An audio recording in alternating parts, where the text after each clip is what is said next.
When someone mentions Soviet heavy tank, you probably think of well-armored tank with sloped armor and a massive APHE shell with very long reload time.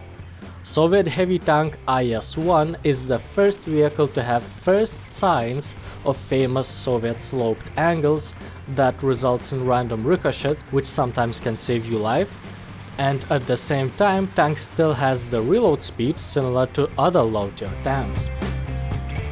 The reload speed with aced crew is 7.4 seconds. It's quite short because the gun's caliber is 85mm, which is not so big, and smaller shells are easier to operate inside the vehicle. But don't let the caliber fool you, because that's enough to achieve decent penetration for tank's battle rating. Its best APHE shell weighs over 9 kilograms and can reach over 130mm of penetration. All enemies can be penetrated as long as you shoot their armor at 90 degrees angle. Problems can begin when you are over-tiered and meet tigers or panthers. But even then, there will always be weak spots where your shell can enter their tank. And it doesn't matter if there is nothing to damage behind that weak spot, because once 164 grams of TNT inside the shell detonate, that will send enough shrapnel to damage everything inside. When you need that guaranteed penetration, you can also take a PCR shell that has up to 180mm of penetration from up close. But practice showed that there is no point to sacrifice your damage for penetration. At long range, APCR loses all its penetration, while at close range you can easily hit a weak spot with APHE, usually ending everything with one shot. Starting from IS-1, in addition to placing steel plates under an angle, a heavy tank line will have pointy noses, making them look similar to ships. This allowed to maximize effective thickness of armor plates. Frontal plate is the thickest, it had to resist the most damage. Then tank's hull gradually expands until vehicle reaches its full size. For players, it means two things, as usually one good and one bad. The good thing is that as long as enemy is in front of your tank, you have the best protection and you don't need to angle the hull. The bad thing, you cannot angle your hull because that will reduce effective thickness of your thinner armor plates. And in addition to that, side armor plates are almost vertical. When attacked from side, there is no angle and they mostly protect thanks to their thickness, which is 90 to 100mm. Turret also have similar thickness as side armor, and despite closer to edges ricochets can happen, it's quite big, which makes it easy for the opponents to hit a flat part.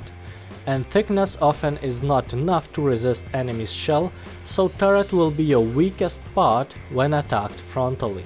The vehicle has 4 crew members. Driver sits next to his 2 closest friends, fuel tanks. But since hull is quite protected, they will rarely cause problems.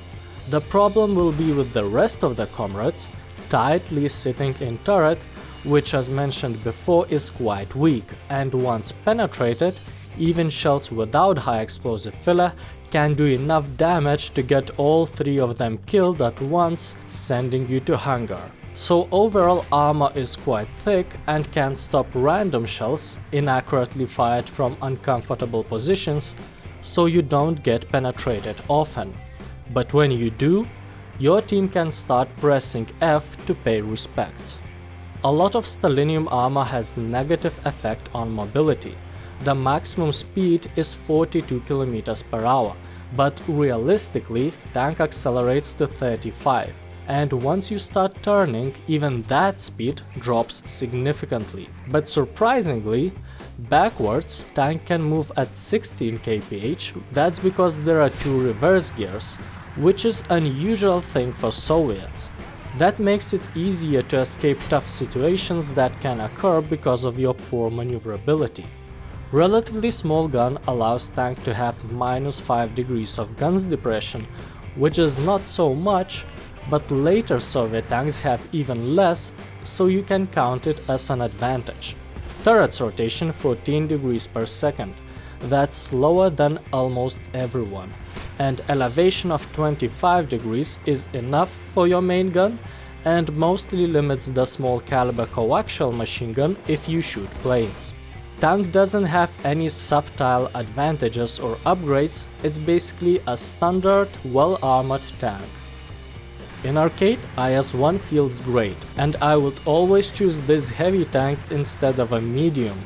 Thanks to an increased mobility, it's no longer slow to respond to enemy threats, and because markers will let you know where those threats are coming from, you can meet them with hull facing forward, which will give you strong advantage and protection. Speed-wise, it will still lag behind most medium tanks, but because difference is not so significant, there is nothing medium tank can do that you won't be able to do with IS-1 in arcade. Just additionally, you are more protected. Overall, I have mixed feelings about IS-1. I would rate it 6 tanks named after great leader in realistic and 8 heavy modern mediums in arcade. Tank was easy to play because of APHE shell that one-shots everything. Plus the reload speed is great, that allows you to shoot more often as you are not punished hard for missing a target. But the maneuverability is poor, and that often led to feeling that I have no control over the battlefield when the fast enemy tanks spread around the map and I was mostly reacting to situation than keeping it under control.